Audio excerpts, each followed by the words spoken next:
Dynamite Delight.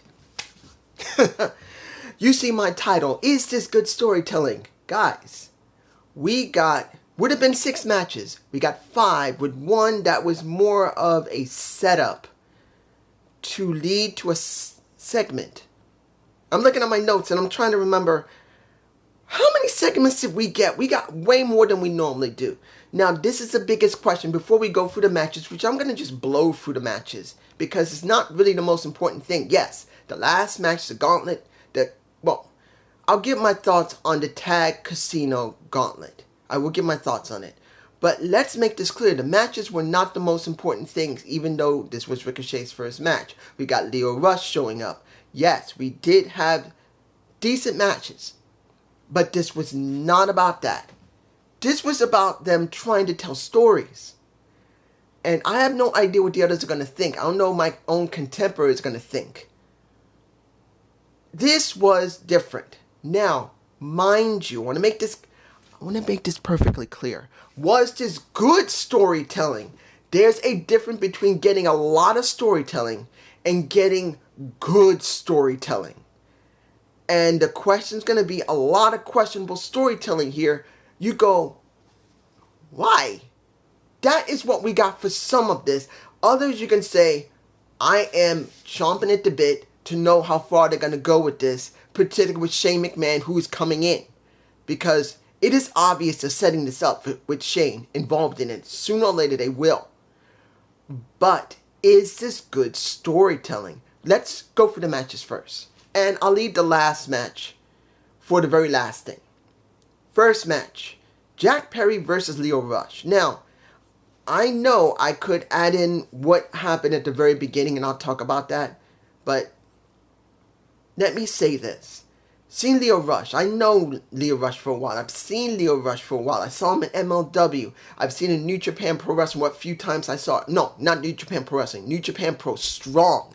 I saw maybe 2 or 3 episodes of Strong and he was on it at one time. That's when I saw him. It was a while ago. He is very fast. Very agile. But one of the problems I've always had with Lio wasn't about his agility. What would they do with him? Because he was with MLW. He was their middleweight champion for a while. Then I know he was in New Japan Pro Strong, but then he moved away from that. He went to Impact Wrestling before I know he was in Impact at one point, short. Then he went to TNA. Again, I believe he's been there twice. Went to Impact at one point. Then TNA, I cannot remember. It's probably he was at TNA when it was renamed TNA. But I think he might have showed up also at Impact when it was called Impact Wrestling. You guys can tell me below. I don't remember. I'm making it clear. I don't remember if he was there when it was called Impact Wrestling as well when he showed up when it was TNA. I don't remember. But when you see Lio, he's got great talent, but he bounces around from company to company so much, he doesn't feel substantial. Like he doesn't have a great name recognition. Now, mind you, he has some, and I'm not saying he doesn't, but he just doesn't feel like he's ever stayed anywhere long enough to do anything to feel important. And that's just me, because I haven't watched New Japan Pro Wrestling when he was on there. I barely watched MLW when he was middleweight champ, because I know he became middleweight champ.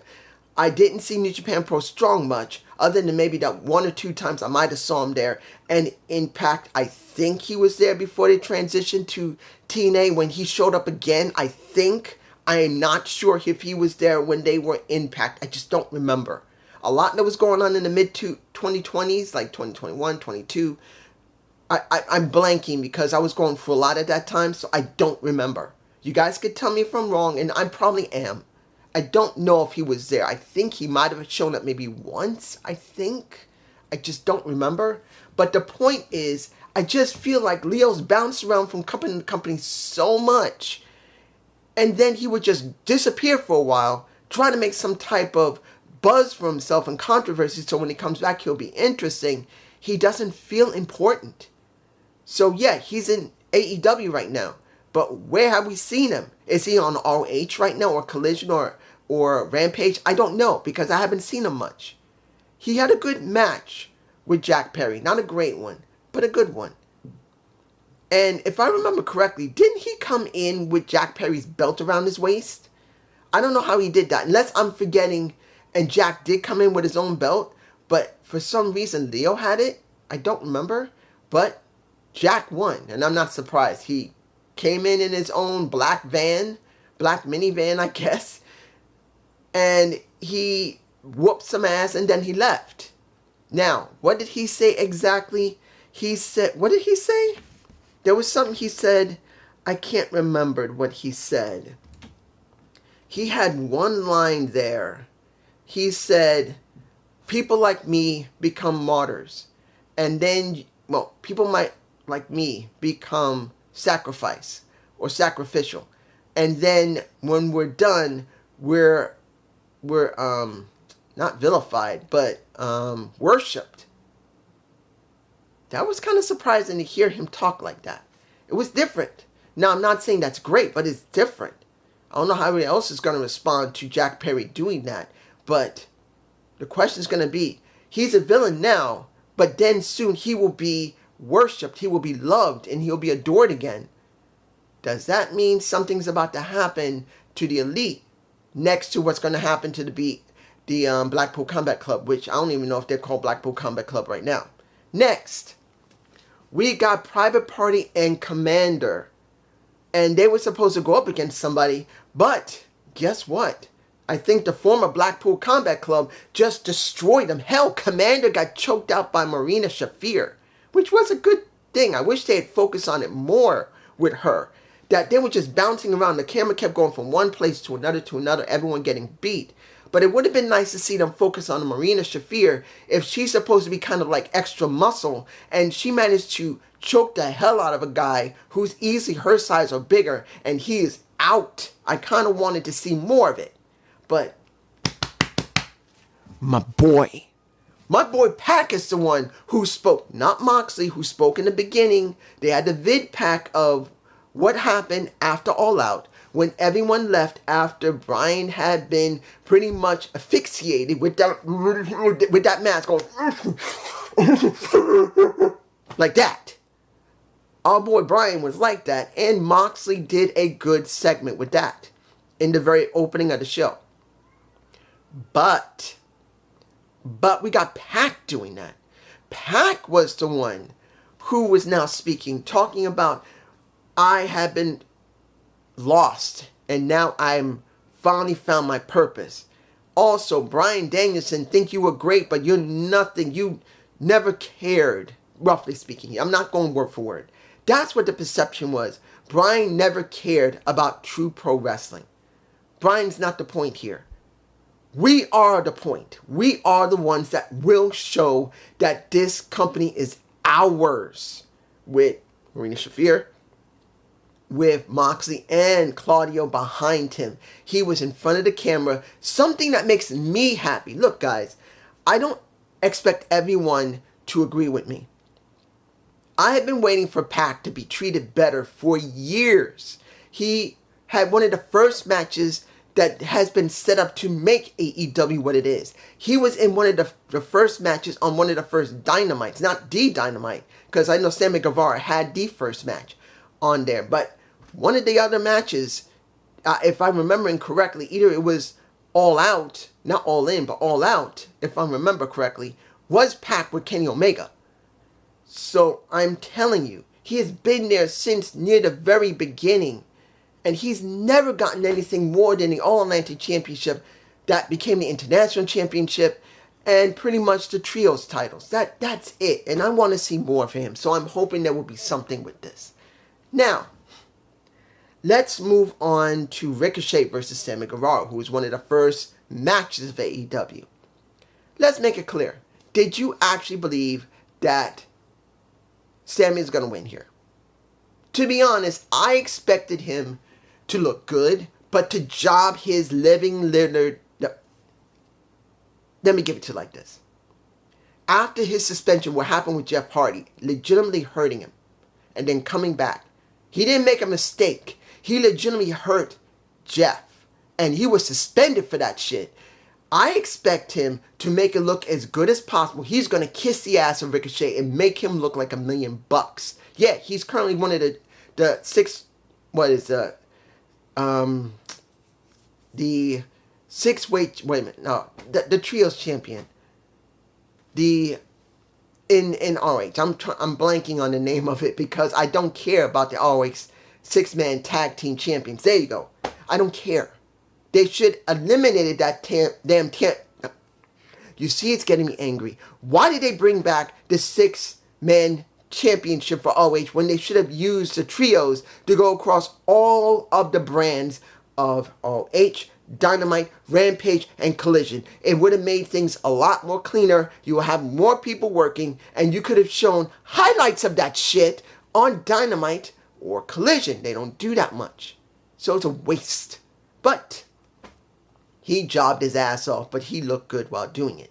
It's just how it was. At one point, they both decided to walk up the ramp with the ref because the ref should have counted him out. No, the ref was not going to count out Ricochet or Sammy Guevara. This is the first match on Dynamite for Ricochet. They wanted to make it look good. Sammy climbed up to one of the parts of the scaffolding. He decides to act crazy and jumps off to nail a Ricochet.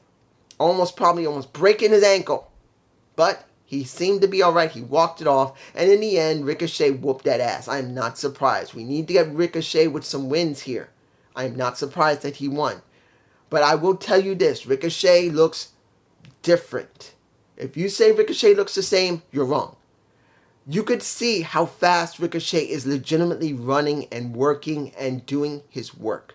I am not a high-flying wrestler all the time. There's only one wrestler, just one that I love, that's a high flyer due to the fact that he also understands psychology. That is Pac. I'm not against Ricochet, but I can tell the difference between Ricochet in WWE, where he was going like this, and now in AEW, he's like this. He's being extremely active compared to what he normally would do in WWE, or TKO WWE. Let's move on. Let's go to Mariah May Queen Amanara, if I'm pronouncing her name correctly. I always mispronounce her name. I always think about Amadala, and I know it's Amanara. I always mess up her name. I don't know why I mess up her name. I always remember it before I turn the camera on, and then I botch it when it comes to actually saying on the screen. Look, let's make it clear. She wasn't going to win. But this was a question how well she can make Mariah May look good. And Mariah May doing back. And for most of that match, it was mostly pretty clean. It was mostly even. In the end, she gets elbow. Was it elbow or a strike? The knee strike to the face. I think it was a knee strike to the face. She talked afterward, acting like Toni Storm. And she says, I didn't get my celebration, and there's something missing. She's asking for Mia Shirakawa now. Not surprised. We haven't seen Mia, and since she can speak English, I want to see her. Look, Mia Shirakawa is gorgeous, but she speaks English. And AEW do not book the Japanese wrestlers who speak English well. You got 3 women who speak English that are Japanese Shoujo wrestlers. That is Mia Shirakawa, Emi Sakura, and Hiro Kushida. Because I never heard Ryo speak English at all. And I wish they booked them better. And I'm hoping they'll do something with Mia. They got to do something. That's what I want. Moving on. Let's go with the Iron Savages versus the... I'm skipping this match. You know who's going to win. The Learning Tree won. But this is more about the $7,000 that Orange Cassidy owed to Chris Jericho after 4 years plus.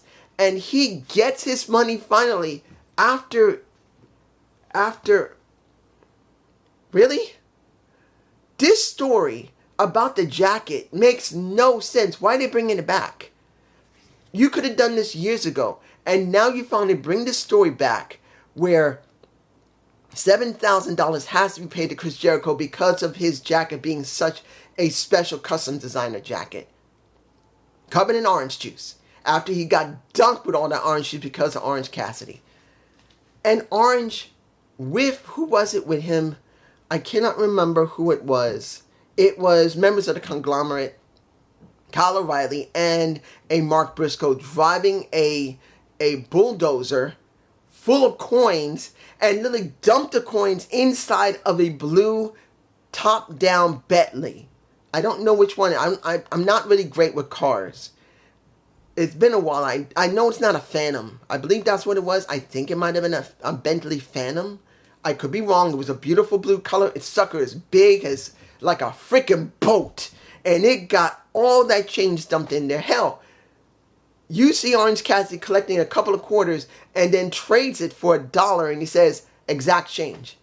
And I'm going like, this is a storyline that's been around for 4.5 plus years. Yeah, at least it's a storyline that we could get invested, but it's a 4.5 plus years that hasn't been touched. And it's about the damn jacket. And I'm like, is that great storytelling?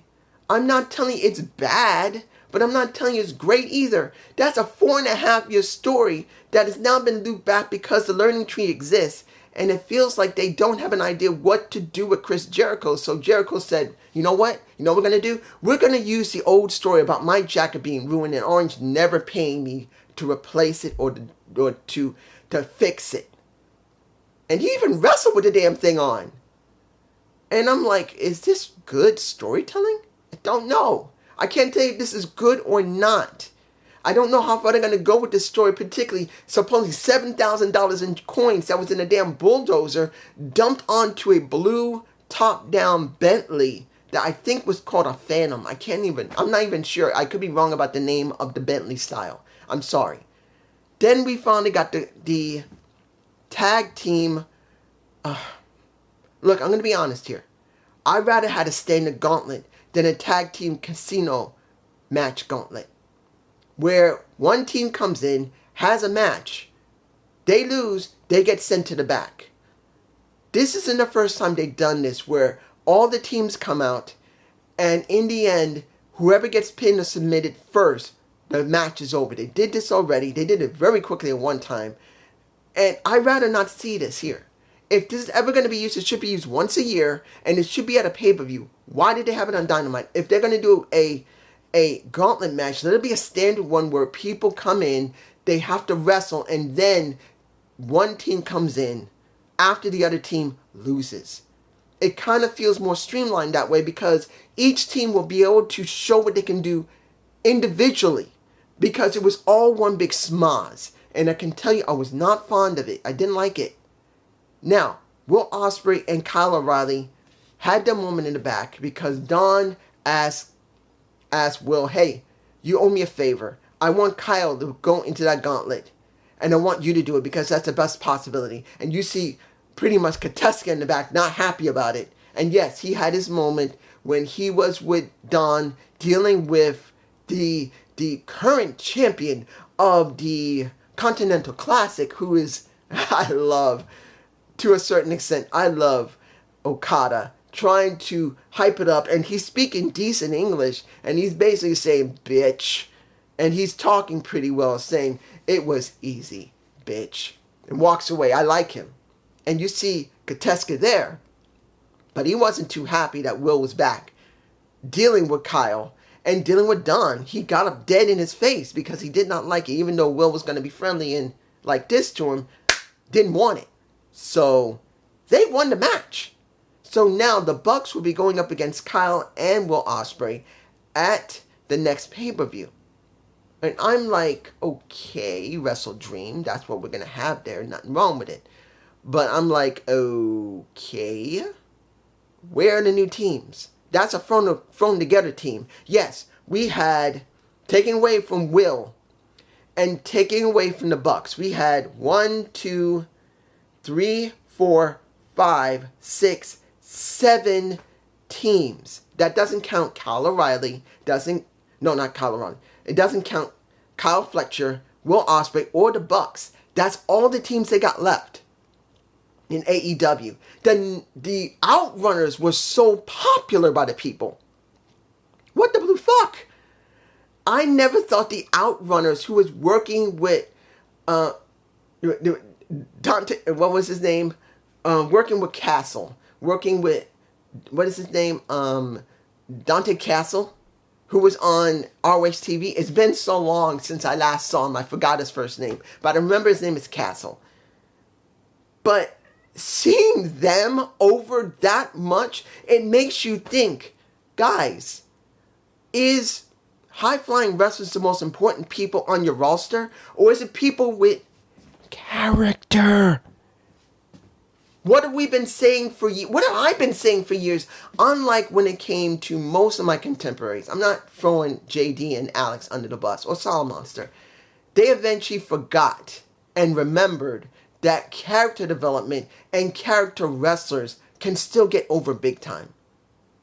But it took them some time after the initial shock of getting so much real wrestling. They totally forgot about it. But I was one of the few who still stated the same thing. We're not getting character development. We're not getting real wrestlers. We're not getting storylines. It took them a while to remember and get back to it, so I'm glad for that. But I've been pretty much consistent. You can watch and look at any video on my show. Any video on this channel, you can generally see me talk the same way. I hadn't changed in years, but not against them. Now, let's put this in perspective. One, Hangman Page doing what he did in that interview and beating the crap out of Double J. His character development is beautiful. It is. So I'm glad to see that. I will say when it comes to Excalibur, he was acting a little sloppy. I don't know why, but it happens sometimes. The Blackpool Combat Club, or the former members, was the most important thing with a Darby Allin. Darby Allin, Moxley, and Marina Shafir. She said nothing. She was his backup. Hearing a Darby Allin say that I idolized you when I was young, when I first started, I tried to find someone to be my mentor. And everyone I came across pretty much let me down because they were easy to be sold out. They didn't care about the wrestling business itself. They would do whatever it took to get over and didn't care. But you never changed. This is what Allin said to Moxley. I liked how Allin talked because generally it was mostly real. And particularly when you hear Moxley say, I want you to hand over your title shot for Wrestle Dream. And he said, no, your title shot. And he said, are you crazy? You lose your mind? Or you drinking again? They went real there. That was fine. I'm sure Moxley didn't care to do that because that's still got to be signed off on each other. But essentially speaking, this was a setup for a match at Wrestle Dream for Moxley, if it's Wrestle Dream. I believe it's Wrestle Dream. For Moxley and Allin for his title shot that was going to go up against Bryan Danielson, who is still out. And I'm going like, this is good. This is a good story for Darby Allin to deal with Moxley again because Moxley whooped that ass years ago. And he gets a second chance to see how much he's grown since then. That's good. But here's where this storytelling is going to be a difficult one to eat. And it's not what's going on with Moxley. It's not about Darby Allin because Mox made it very clear he trusts him, he respects him, he loves him. And he said, I trust you, I respect you, I love you. And I've never lied to you, but I'm going to teach you a lesson of our levels, that I'm way above you. And there's a reason for this entire mess. We got Niles McGuinness. Now, you see me botching it, Niles McGuinness. Guys, the reason I'm botching about Niles is that he comes out with a paper in his hand. And since Moxley and Allin was arranged because Tony's in the back. And what is the point of why are we keep mentioning Tony when you have a Christopher Daniels who should be the one to be able to make these decisions and make it on screen and they're not going there? It eliminates the reason why we have Christopher Daniels as the executive president. It makes no sense. But he says on that night where that match is going to happen to find out who gets the number one contendership, Bryan Danielson doesn't have a match. He's ducking people. He's garbage. And now, after so many years, I get my shot and show you all who a real wrestler is.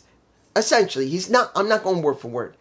We get this story of Niles McGuinness going up against Bryan Danielson, who supposedly got asphyxiated with a damn bag over his head at All Out days ago, who's supposedly home recovering. I don't know if this is a strong enough story for Bryan Danielson because it's such short notice. I'm sorry, if Niles McGuinness had wrestled months earlier and had been facing Bryan Danielson in his face, I think it would work.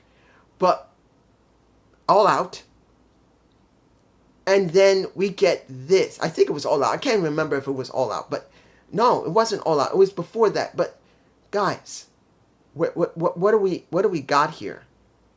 This feels rushed with Niles McGuinness because it looks like they have no idea what to do with Bryan Danielson, and they're letting Niles McGuinness get this. I'm like, I don't want to see this. I want to see a real build. Why couldn't they wait until the next?